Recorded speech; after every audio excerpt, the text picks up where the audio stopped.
Imagine a man sitting in a train car, traveling from New York back to Los Angeles in 1928 with nothing. His most successful cartoon character had just been stolen from him.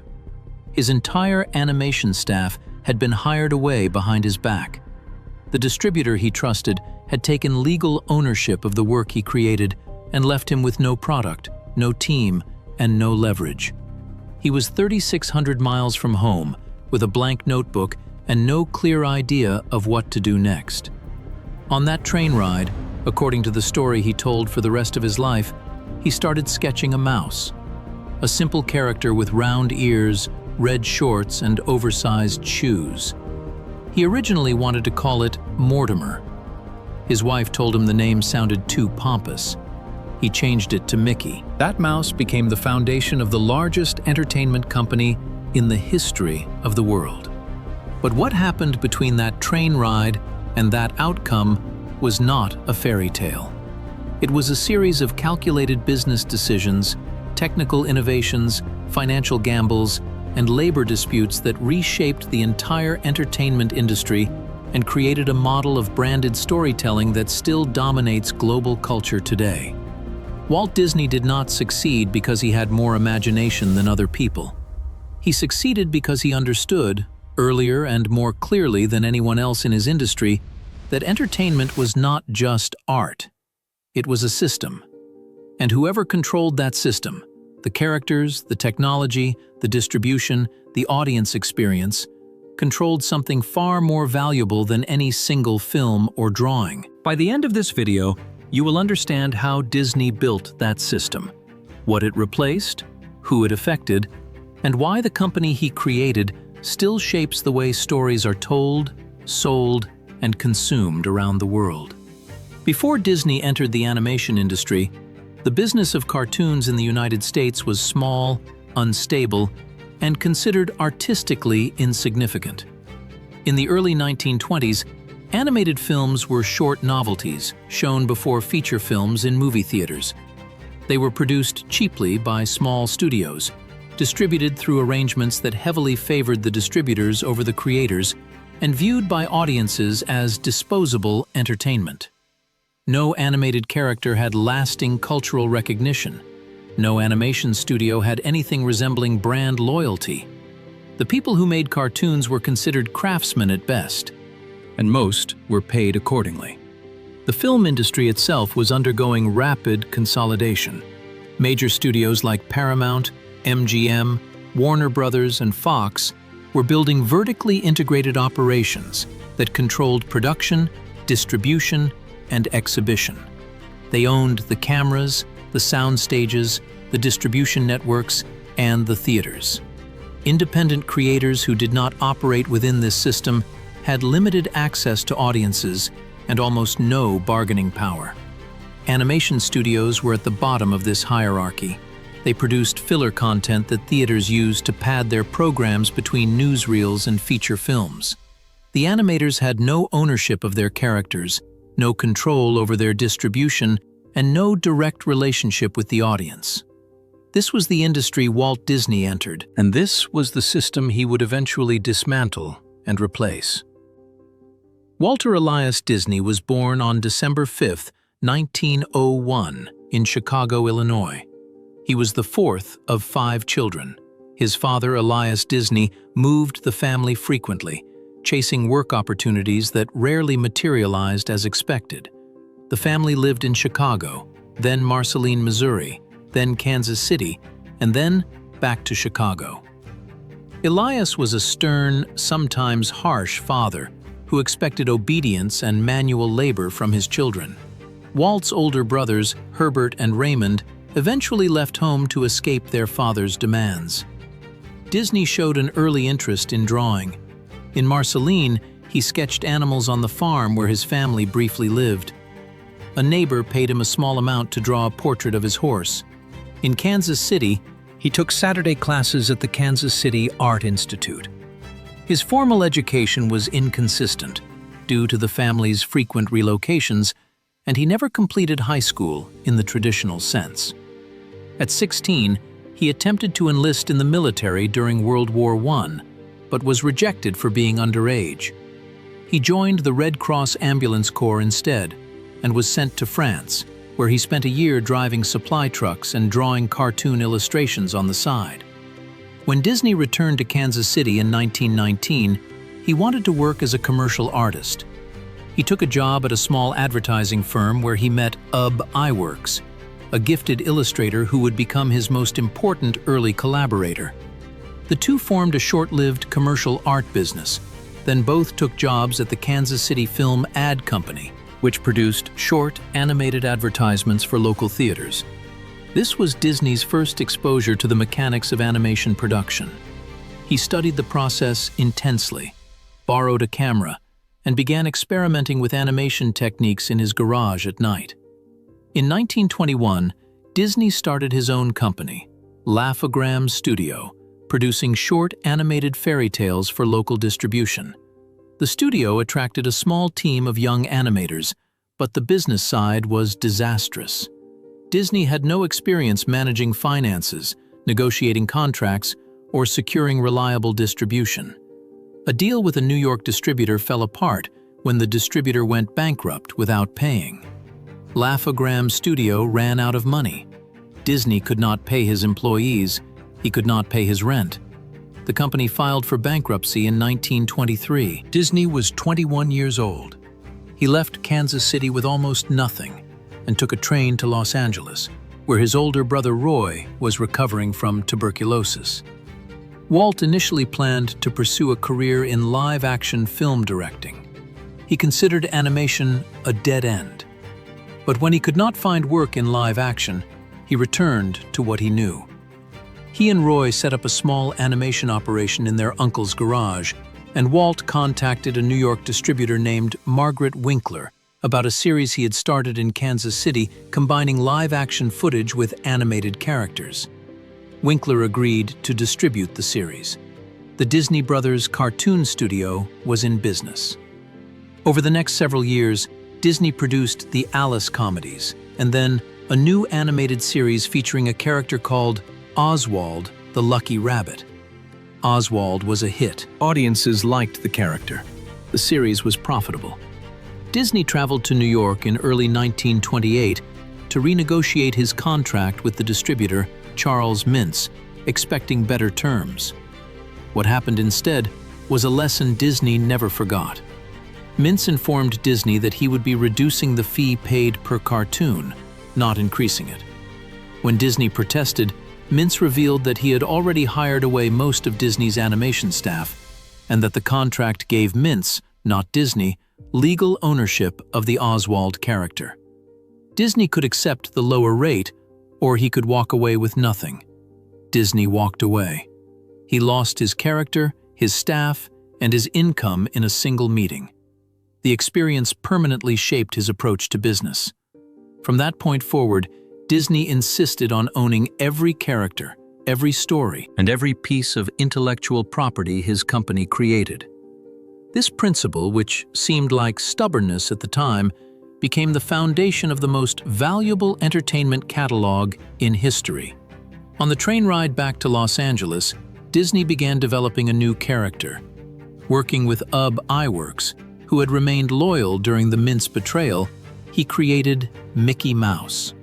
The first two Mickey Mouse cartoons, Plain Crazy and The Gallopin' Gaucho, were produced as silent films and failed to secure distribution. The third, Steamboat Willie, was different. Disney had made a decision that would define his career. He synchronized the animation with a recorded soundtrack, making Steamboat Willie one of the first cartoons to feature fully integrated sound throughout. Steamboat Willie premiered on November 18, 1928, at the Colony Theater in New York. The audience reaction was immediate and enthusiastic.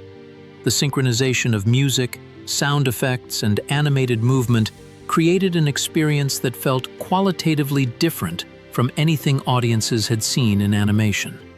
Mickey Mouse became a national sensation within months. Disney understood that the success of Steamboat Willie was not about the character alone. It was about the technology. Sound had transformed a simple cartoon into an event. This insight, that technological innovation could create competitive advantages that rivals could not easily replicate, became the driving logic of Disney's entire career. He invested in color when other studios were still producing black and white cartoons. Flowers and Trees, a Silly Symphonies short released in 1932, was the first commercially distributed cartoon produced entirely in the three-strip Technicolor process. Disney negotiated an exclusive deal with Technicolor that gave him sole access to the three-strip process for animated films for 2 years. This meant that no competitor could match the visual quality of Disney's cartoons regardless of their artistic talent. The advantage was contractual, not creative. He invested in multi-plane camera technology, which created an illusion of depth in animated scenes by photographing multiple layers of artwork at different distances from the camera. The effect made Disney's animation feel three-dimensional at a time when all other studios produced flat, two-dimensional imagery. The multi-plane camera was expensive to build and operate. Disney funded its development by reinvesting nearly all of the company's profits into research and equipment. Each of these investments followed the same pattern. Disney identified a technology that could create a visible gap between his product and everyone else's. He invested heavily before the technology was proven commercially. He used the resulting quality advantage to command higher prices and better distribution terms. By the time competitors adopted the same technology, Disney had already moved on to the next innovation. The culmination of this strategy was Snow White and the Seven Dwarfs, released on December 21, 1937. It was the first full-length animated feature film produced in the United States. The production took approximately 4 years and cost nearly $1.5 million, a figure so far beyond the original budget that the project was widely referred to in the film industry as Disney's folly. Industry executives, including those at major studios, predicted that audiences would not sit through a feature-length cartoon and that the film would bankrupt the company. Snow White earned over $8 million in its initial release, making it the highest-grossing sound film at that time. It demonstrated that animated feature films were a commercially viable product category. More importantly, it demonstrated that Disney's production quality, built on years of technological investment, could not be matched by any competitor in the short term. The gap between Disney and every other animation studio was not a matter of talent, it was a matter of infrastructure. If you are finding this useful for understanding how modern entertainment was shaped, subscribing helps us continue making documentaries like this one. These stories take significant time to research and produce. Disney followed Snow White with Pinocchio, Fantasia, Dumbo, and Bambi in rapid succession. Pinocchio and Fantasia were artistic achievements, but commercial disappointments in their initial releases, partly because World War II had cut off European markets that were essential to recouping production costs. The company faced serious financial pressure. Disney issued stock to the public for the first time in 1940 to raise capital. That same year, labor tensions that had been building for years erupted. Disney's animators worked long hours for pay that many considered inadequate, given the company's growing revenue and the technical skill their work required. Disney had cultivated a paternalistic studio culture in which he positioned himself as a creative father figure who valued loyalty above all else. When the Screen Cartoonists Guild began organizing his employees, Disney viewed it as a personal betrayal. The Disney Animators' strike of 1941 lasted approximately 5 weeks. Roughly 200 employees walked out. The strike was bitter and personal. Disney stood on the studio balcony watching his employees picket outside the gates. He accused strike leaders of being communist agitators. Friendships and professional relationships that had lasted years were destroyed. The strike was eventually settled through federal mediation, with the union winning recognition and improved terms. But Disney never forgave the strikers. Several prominent animators who had participated left the studio or were pushed out in subsequent years. The strike revealed a tension that ran through Disney's entire operation. He demanded personal loyalty and creative devotion from his employees while retaining complete ownership of everything they produced. The characters, the stories, the innovations, the brand, all of it belonged to Walt Disney Productions. The people who created the work were employees, not partners. This structure was the direct result of the Oswald incident. Disney would never again allow anyone else to own what his team created. But the cost of that principle was borne by the people who did the creative work. After the war, Disney began a strategic expansion that moved the company far beyond animation. In the early 1950s, he made two decisions that fundamentally changed the entertainment industry. The first was television. Most major Hollywood studios viewed television as a threat and refused to produce content for the new medium. Disney saw it differently.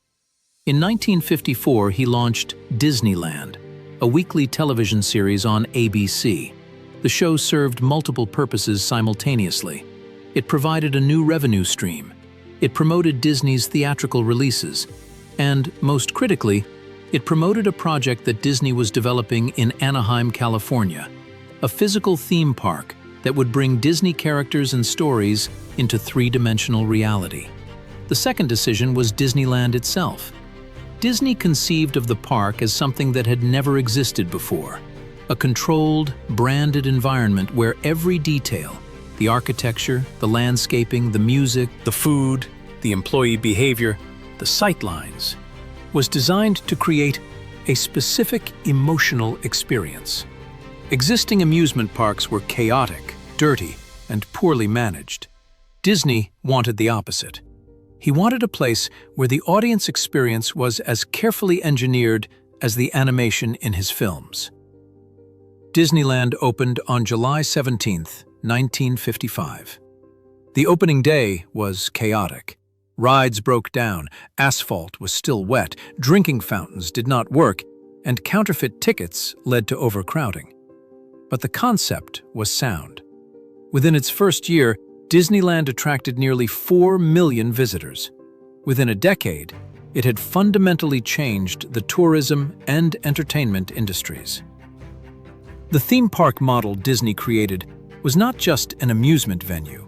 It was a system for monetizing intellectual property across multiple touchpoints. A child who watched a Disney film in a theater could then watch a Disney television show at home, visit Disney characters at the park, buy Disney merchandise in the park's shops, and return for new attractions based on new films. Each element reinforced the others. The film promoted the park promoted the merchandise promoted the film. The cycle was self-sustaining and self-reinforcing. No entertainment company had ever operated this way. The concept of a unified brand experience that extended across film, television, physical spaces, and consumer products was Disney's invention. It became the model that every major entertainment company would eventually adopt. When Universal, Warner Brothers, and other studios built their own theme parks decades later, they were following a blueprint Disney had drawn in the 1950s. Disney continued expanding his vision through the early 1960s. He developed plans for a second, much larger theme park in Florida, originally conceived not just as an amusement destination, but as an experimental prototype community of tomorrow, where new urban planning and transportation technologies could be tested.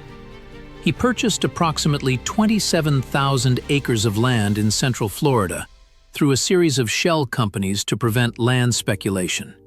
The scale of the project was unprecedented. Walt Disney did not live to see it completed. He was diagnosed with lung cancer in November 1966 and died on December 15, 1966, at the age of 65. Walt Disney World opened in Orlando, Florida, on October 1, 1971, 5 years after his death. The company Disney built has continued to expand in scope and scale far beyond what existed during his lifetime. The acquisition of Pixar in 2006, Marvel Entertainment in 2009, Lucasfilm in 2012, and 21st Century Fox assets in 2019 consolidated a portfolio of intellectual property that dominates global entertainment. Disney's streaming platform, launched in 2019, extended the company's direct-to-consumer reach into the digital era. The system Disney designed, owning characters, controlling technology, integrating multiple revenue streams, and engineering audience experiences across platforms, is now the standard operating model for the entire entertainment industry. Every major media company that builds franchise universes, operates theme parks, sells merchandise tied to film properties, and distributes content across theatrical, television, and streaming platforms is operating within a framework that Disney established. The cultural influence is equally pervasive. Disney's versions of fairy tales, myths, and historical narratives have become the default versions for hundreds of millions of people worldwide. When most people think of Cinderella, Snow White, or The Little Mermaid, they think of the Disney version, not the original source material. The company's influence on how stories are told, what childhood looks like, and what fantasy means in popular culture is so deeply embedded that it is difficult to separate from the culture itself. But the system also carries consequences that Disney's admirers rarely discuss. The company's aggressive intellectual property protection has influenced copyright law in ways that many legal scholars argue have harmed the public domain. Disney's labor practices, from the 1941 strike through ongoing disputes with theme park workers over wages and working conditions, reflect a consistent tension between the company's profitable brand and the compensation of the people who maintain it. The homogenization of global entertainment under a small number of dominant brands, of which Disney is the largest, raises questions about cultural diversity, creative independence, and the concentration of narrative power in corporate hands. Walt Disney did not build a movie studio. He built a system for converting creative work into controlled, repeatable, scalable commercial experiences. He understood that characters were not just drawings, they were assets. Stories were not just entertainment, they were intellectual property. And audience loyalty was not just appreciation. It was a market position that could be maintained, expanded, and monetized across decades and platforms. That system did not end with his death. It grew, it acquired, it expanded into every medium and every market on Earth. The stories change, the characters multiply, the technology advances, but the architecture remains the same. Every branded experience, every franchise universe, every carefully controlled theme park queue, and streaming recommendation algorithm operates on a logic that one man established in a garage in Los Angeles nearly a century ago. The castle is still standing, the mouse is still smiling, the system is still running.